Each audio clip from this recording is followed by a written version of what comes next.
What would happen if Yellowstone supervolcano erupted tomorrow? Imagine waking up tomorrow morning to breaking news across every screen in America. A massive eruption has just begun inside Yellowstone National Park. At first, it looks like a normal volcanic event, but within minutes, scientists realize something terrifying. This isn't just a volcano.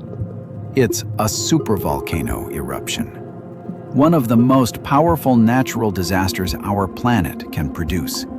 And if it happened today, the consequences could change the United States and even the entire world. So, what would really happen if the Yellowstone supervolcano erupted tomorrow? Let's break it down step by step. Part 1. What is Yellowstone? Deep beneath Yellowstone National Park lies one of the largest volcanic systems on Earth. Unlike normal volcanoes that form mountains, Yellowstone sits on top of a gigantic underground magma chamber. This system is known as a supervolcano. A supervolcano is capable of eruptions thousands of times larger than normal volcanic eruptions. In fact, Yellowstone has erupted before. About 640,000 years ago, a massive eruption created the huge volcanic crater we see today. Scientists constantly monitor the area using satellites, sensors, and earthquake detectors. Right now, Yellowstone is active, but stable. However, if the pressure underground suddenly built up too much, it could trigger one of the most powerful eruptions in Earth's history. Part 2. The first 24 hours. If the eruption started tomorrow, the first signs would likely be powerful earthquakes. Hundreds, maybe even thousands of earthquakes would shake the region. The ground inside Yellowstone could begin to rise and crack. Within hours, a massive explosion could occur. A column of ash and volcanic gas could shoot 30 to 40 kilometers into the sky. This ash cloud would begin spreading across the United States. States close to Yellowstone, like Wyoming, Montana, and Idaho, would face the most immediate danger. Entire towns could be buried under thick volcanic ash. Air travel across North America would likely shut down almost instantly, and millions of people would begin evacuating the region. Part 3. Ash across America. One of the biggest threats from a supervolcano isn't lava, it's ash. Volcanic ash is extremely dangerous. It can destroy engines, collapse roofs, contaminate water supplies, and make breathing difficult. Within a few days, ash from Yellowstone could spread across huge parts of the United States.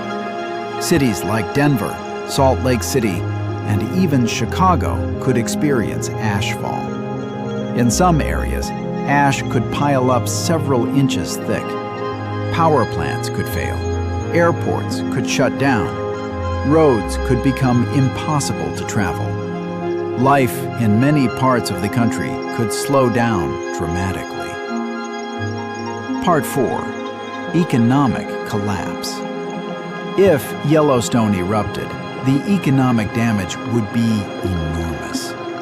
Farms across the Midwest could be destroyed by ash covering crops and soil. Transportation networks would be disrupted. Air travel might stop for weeks. Supply chains across the country could break down. Food prices would likely rise rapidly. Millions of people could be forced to relocate. Insurance losses and infrastructure damage could reach trillions of dollars.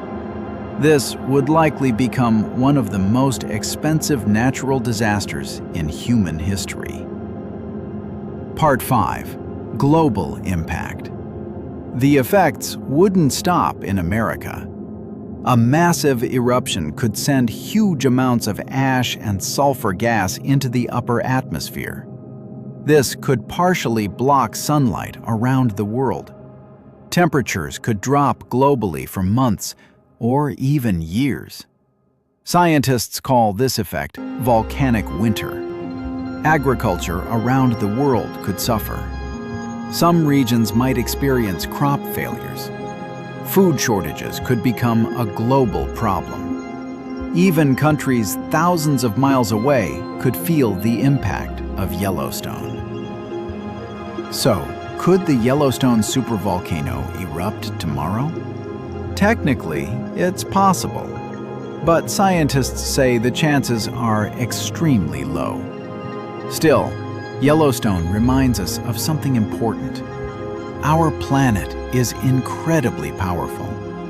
And sometimes, the greatest threats don't come from war or technology, but from the forces of nature beneath our feet.